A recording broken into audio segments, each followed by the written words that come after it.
अस्सलाम वालेकुम। उम्मीद है कि तमाम दोस्त ठीक ठाक और खुश हुर्म होंगे। एक मरतबा फिर अपने उस्ताद, अपने मुर्शिद इमरान शाहिद बिंडर साहब के साथ हाजिर है और सवालात का सिलसिला लेकर। इसी तरह जो पिछले मौजू पर बात हुई थी, फ़लसफ़े के मौजू पर, उसी के सिलसिले को आगे बढ़ाते हुए हम आज अपने उस्ताद इमरान शाहिद बिंडर साहब को वेलकम करते हैं। बखैर अगले सर। जी शुक्रिया ब्रदर, बहुत शुक्रिया। सर, जिस तरह पिछले प्रोग्राम में हमने बात की थी कि शऊर और वजूद का क्या ताल्लुक है, आज हमें ये बताइए कि मगरबी फलसफे में वजूद की बहस का हकीकी आगाज कहाँ से होता है, और जो वजूद का फलसफियाना तस्वुर है, तो ये बेसिकली है क्या?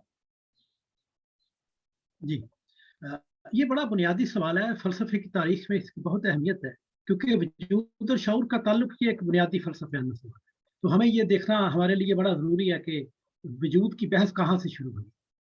तो अगर फलसफियाना हवाले से देखें तो इसकी बाकायदा बहस का जो आगाज़ है वो यूनानी फलसफी पार्मेनाइड्स से होता है। पार्मेनाइड्स जो था वो उसमें एक इलियाटिक स्कूल था जिसकी बुनियाद रखी थी, और उसी स्कूल में उसने अपने बाकायदा फलसफे का आगाज किया।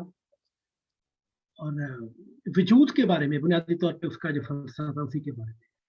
तो इसमें जो पार्मेनाइड्स है वो अ, बड़े बुनियादी सवालात उठाता है कि वजूद ये है क्या चीज़, वजूद क्या है। और उसका ये कहना है कि वजूद जो है वो कोई अदम से वजूद में नहीं आता, बल्कि वजूद हमेशा से, शुरू से है। ये एक खास तारीख के किसी लम्हे में वजूद में नहीं आया, बल्कि हमेशा से है। जो अदम है वो अदम है, और जो वजूद है वो वजूद है। हम वजूद को जानते हैं, वजूद को समझते हैं, वजूद के बारे में सोचते हैं। और जो चीज़ वजूद नहीं है, जो नथिंग है, यानी वजूद बीइंग, और उसका ना होना नथिंग। जो नथिंग है, नथिंग के बारे में हम क्या सोचें, नथिंग के बारे में हम जो कुछ सोचेंगे वो बुनियादी तौर पर हम नथिंग के बारे में सोचते हैं, और नथिंग के बारे में सोचकर हम नथिंग में से कोई वजूद तो बरामद नहीं कर सकते। ये तो पॉसिबल नहीं है। लिहाजा वजूद जो है वो उसी के बारे में सोचते हैं और उसी को जानने की कोशिश करते हैं। ये बड़ा बुनियादी सवाल है। अब इस बहस को वो मजीद आगे बढ़ाता है, और उसका ये कहना है कि वजूद जो है ये एक तो अजल से है, हमेशा से इसी तरह है, लेकिन ये वुसअत पजीर है। इसके अंदर तोसी जो है, तोसी का अमल जारी है। लेकिन ये वजूद जो है ये इलियाटिक स्कूल में इसको ये समझा जाता था कि ये फाइनाइट है, यानी महदूद है, मुतनाही या लामुतनाही नहीं है। और दूसरी बड़ी बुनियादी चीज जो इलियाटिक स्कूल के अंदर थी इस हवाले से, वो ये थी कि इसके अंदर कोई हरकत वाक़या नहीं होती, कोई तगय्युर, कोई तब्दीली वाक़या नहीं होती। और तगय्युर और तब्दीली क्योंकि हमारी हिस्सियात हमें फराहम करती है, इसलिए ये वहम है, ये इल्यूजन है, ये एक तरह का इल्तिबास है। तो ये वो फलसफा था पार्मेनाइड्स का, जो उसने अपनी एक तवील नज्म फितरत में पेश किया था। उसकी नज्म का उन्वान है नेचर। तो पार्मेनाइड्स ने अपना ये फलसफा अपनी एक नज्म में पेश किया था, लेकिन वो पहला फलसफी है जिसने नज्म के अंदर अपने ऑन्टोलॉजिकल और मेटाफिजिकल, यानी इल्मुल वजूद और माबादु तिबियाती तसव्वुरात को बाकायदा मंतक की शक्ल में पेश किया, लॉजिकली और रैशनली। क्योंकि उसने हिस्सियात को रद्द कर दिया था, वो ये मानता ही नहीं था कि कायनात के अंदर कोई तब्दीली होती है। मिसाल के तौर पे कोई फर्ज करें, हम इस बात को मजीद समझने की कोशिश करते हैं कि वो क्या कहता है कि तब्दीली और तगय्युर का अमल।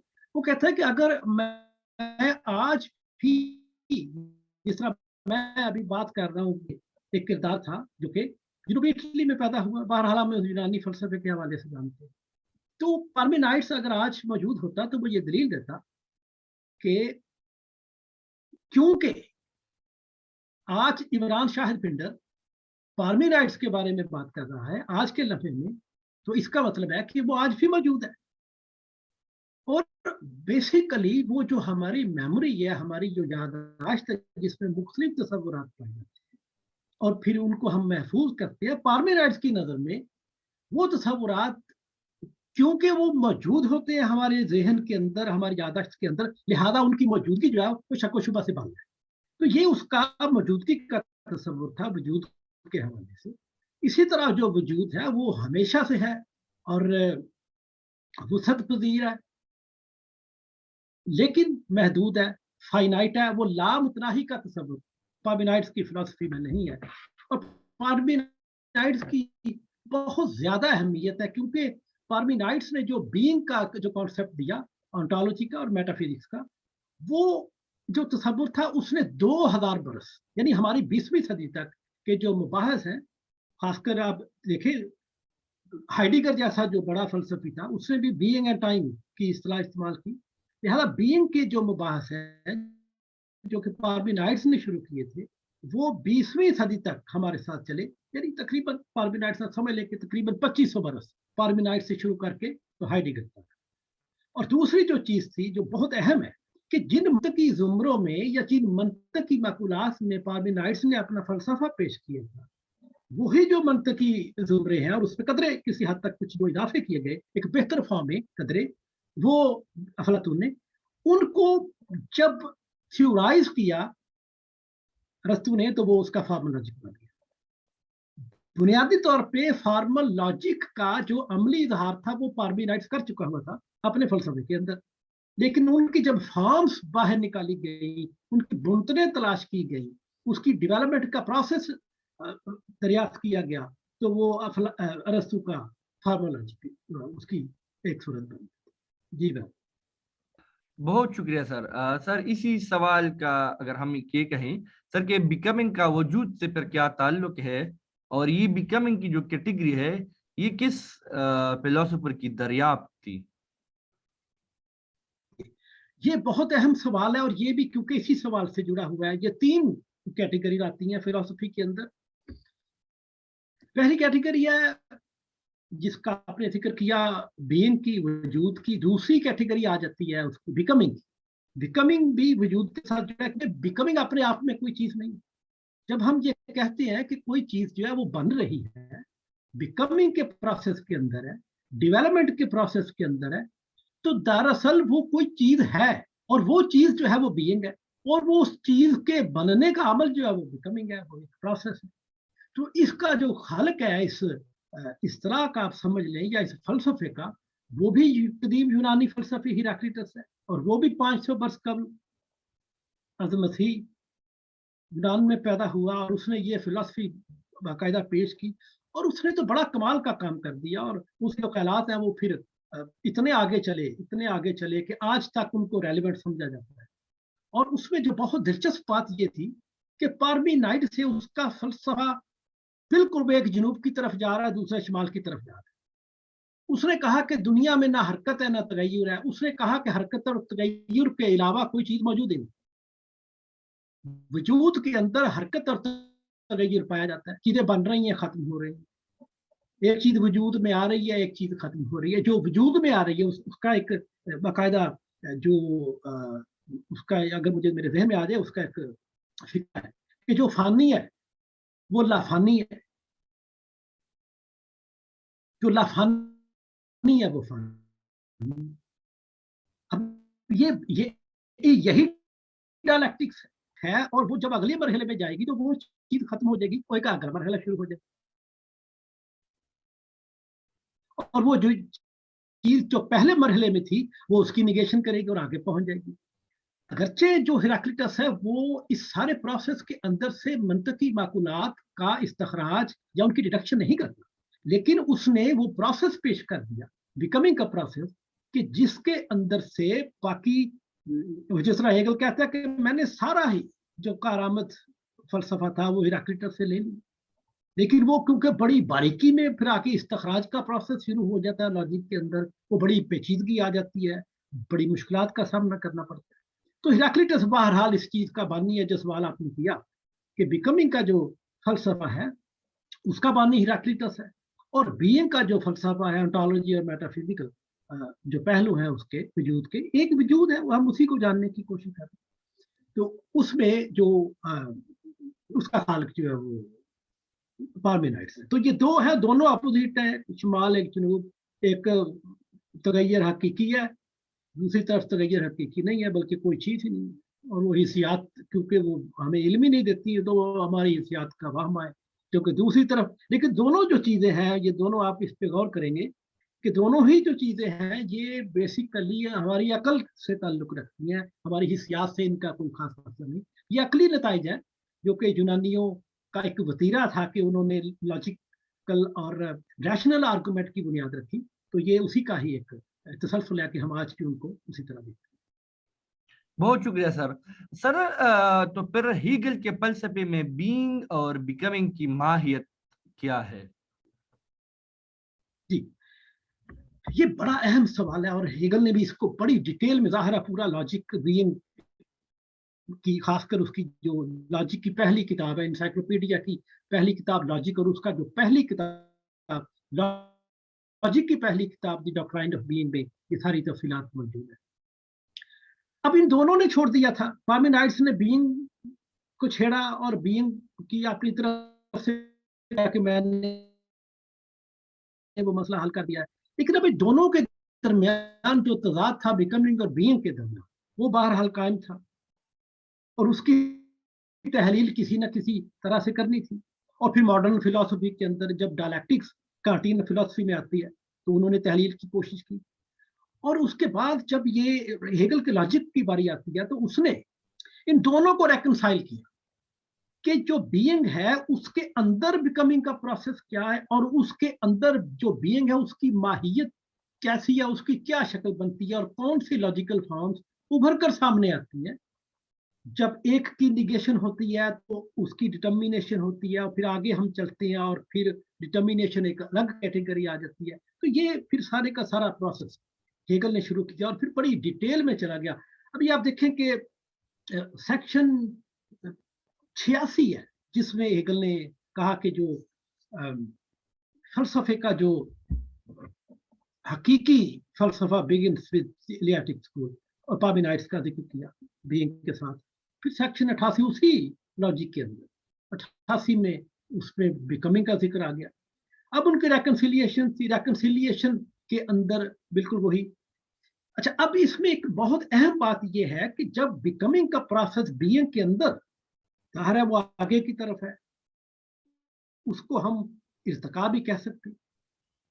इर्तिका, अगरचे हेगल ने ये लफ्ज़ इस्तेमाल नहीं किया, बिकमिंग का जो प्रोसेस है वजूद की बिकमिंग का, जो कि पहली एक कंक्रीट कैटेगरी है हेगल के अल्फाज में जो बिकमिंग है।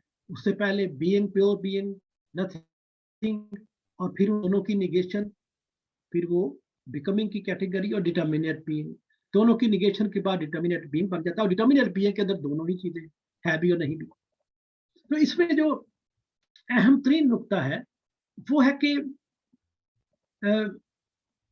इवोल्यूशन का, जिसको हम इर्तिका कहते हैं, और जो हमारे आगे आके तो 19वीं सदी में, 20वीं सदी में जिस तरह ये थ्योरियां डेवलप हुई है, खासकर वो डार्विन की शक्ल में, तो उसमें ये बाकायदा हेराक्लिटस के फलसफे में भी इसको देखा जा सकता है, इर्तिका के तस्वुर को।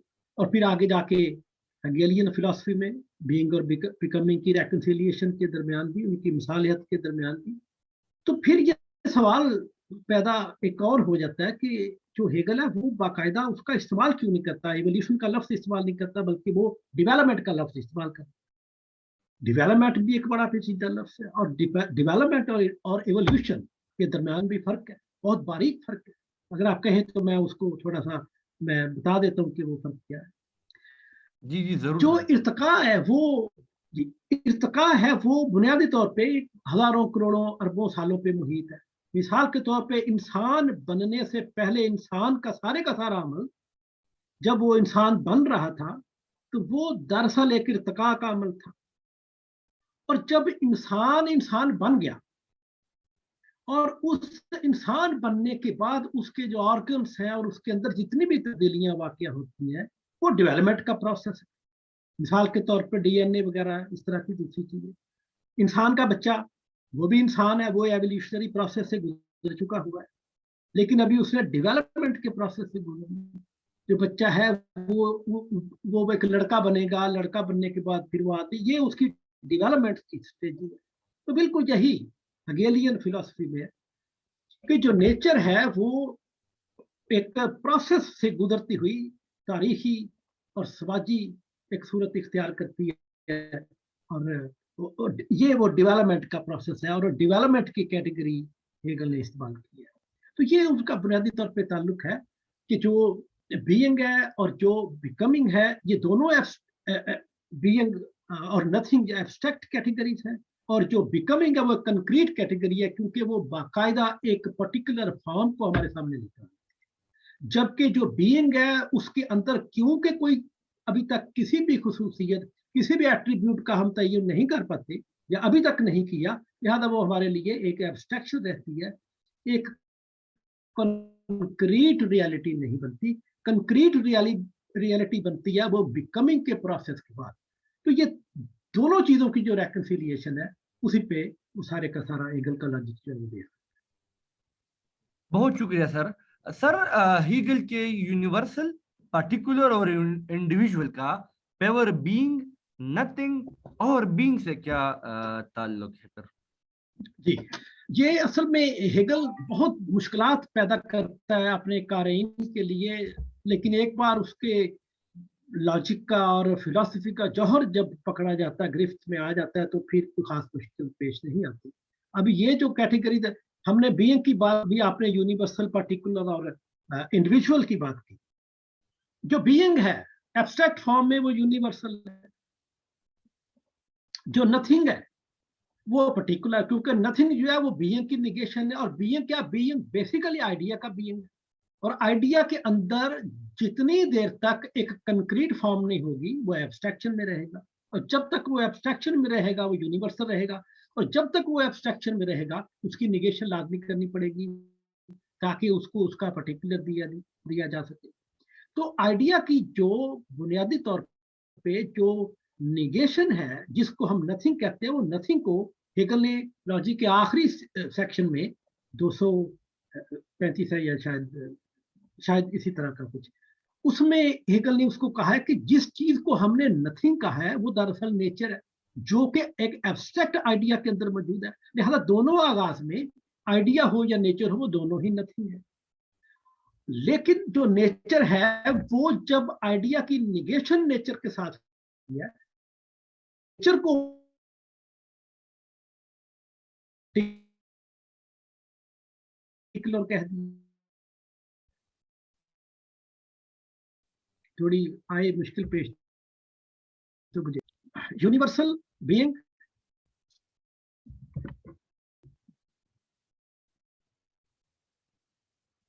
और नथिंग या नेचर उसकी पर्टिकुलर फॉर्म, और फिर दोनों की निगेशन और डिटर्मिनेट फॉर्म में आ जाना उसका इंडिविजुअल कहलाता है। और यही हेगेलियन फिलॉसफी है। इन तीनों के दरमियान बड़ा गहरा ये ट्राइड, यूनिवर्सल, पर्टिकुलर और इंडिविजुअल, और बीइंग, नॉट बीइंग और डिटर्मिनेट बीइंग, इनका बड़ा गहरा ताल्लुक है। Being universal, not being nature, और डिटर्मिनेट बीइंग, इन दोनों की निगेशन और एक डिटर्मिनेट बीइंग जिसको कि इंडिविजुअल कहा जाता है। ये हेगेलियन फिलॉसफी का माहिर है। बहुत शुक्रिया सर। बड़े तफसील के साथ आपने बिकमिंग, बीइंग और हीगल के फलसफे के मुख्तलिफ उस पर बात की। शऊर और वजूद के दरमियान ताल्लुक पर आपने बड़ी तफसील से बात की। बहुत शुक्रिया सर। बहुत शुक्रिया, थैंक यू।